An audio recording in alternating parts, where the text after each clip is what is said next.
নমস্কার বন্ধুরা, জবজেনিক্স ইউটিউব চ্যানেলে আপনাদের প্রত্যেককে স্বাগত। অত্যন্ত গুরুত্বপূর্ণ একটি আপডেট নিয়ে উপস্থিত হয়েছি। রাজ্য সরকারি কর্মীদের ফিনান্স ডিপার্টমেন্ট থেকে কিন্তু বেতন বৃদ্ধির অর্ডার জারি হলো।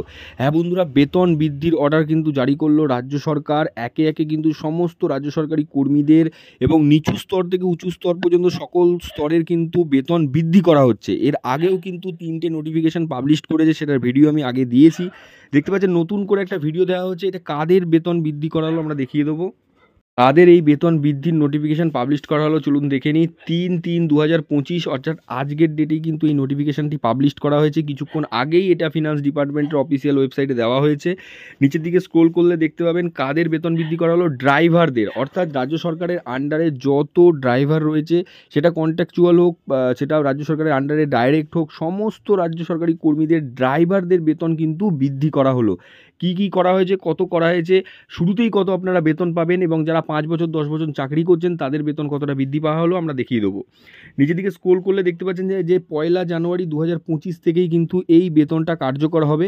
অর্থাৎ 1 জানুয়ারি থেকে কিন্তু এই বেতনটা আপনারা পাবেন। এবার আপনাদের কোশ্চেন আসবে, তাহলে পুরনো বেতনগুলো কীভাবে? অবশ্যই পরের স্যালারির সঙ্গে আপনাদের দিয়ে দেওয়া হবে। এখানে দেখতে পাচ্ছেন অন ইনসিনিয়েট এঙ্গেজমেন্ট, অর্থাৎ শুরুতেই কিন্তু 16,000 টাকা করে বেতন দেওয়া হচ্ছে। 16,000 টাকা করে আপনারা বেতন পেয়ে যাচ্ছেন। তারপরে যদি আপনারা 5 বছর কাজ করে থাকেন, completion of 5 year increment engagement দেখতে পাচ্ছেন 20,000 টাকা দেওয়া হবে। তারপরে যদি 10 বছর কাজ করে থাকেন সেক্ষেত্রে 25,000 টাকা আপনারা স্যালারি পেয়ে যাবেন।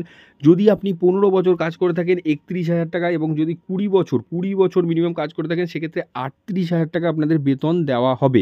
এখন তাহলে শুরুতেই কত হয়ে গেল? শুরুতেই কিন্তু আপনারা 16,000 টাকা বেতন পাচ্ছেন। আরও কি বলা হয়েছে দেখুন, এখানে আপনারা 60 বছর পর্যন্ত কিন্তু কাজ করতে পারবেন। অর্থাৎ 60 বছর পর্যন্ত কিন্তু আপনাদের চাকরির মেয়াদ থাকবে। তার আগে কিন্তু আপনাদের চাকরি কোনোভাবেই যাবে না। 60 বছর পর্যন্ত মেয়াদ রইল। এবং আরও কি বলা হয়েছে, শুরুতেই কিন্তু যারা এখনই জয়েন করবেন, নতুন জয়েন করবেন বা নতুন জয়েন করছেন, তারা কিন্তু 16,000 টাকা করে আপনারা বর্তমানে বেতন পেয়ে যাবেন। জয়েন করলেই 16,000 টাকা পাবেন। 5 বছর হয়ে গেলেই 20,000 টাকা পাবেন। যাদের এখন পর্যন্ত 15 বছর 10 বছর হয়ে গেছে তারা 25,000 টাকা করে পাবেন। যারা 15 বছর হয়ে গেছে 31,000 টাকা, যাদের 20 বছর হয়ে গেছে 38,000 টাকা পাবেন। এবং 60 বছর পর্যন্ত কিন্তু আপনাদের চাকরির মেয়াদ থাকবে। এখানে দেখতে পাচ্ছেন আজকের ডেটেই কিন্তু ফিনান্স ডিপার্টমেন্ট নবান্নর তরফ থেকে এই নোটিশটা পাবলিশ করা হয়েছে, যেটা কিন্তু খুব খুশির খবর।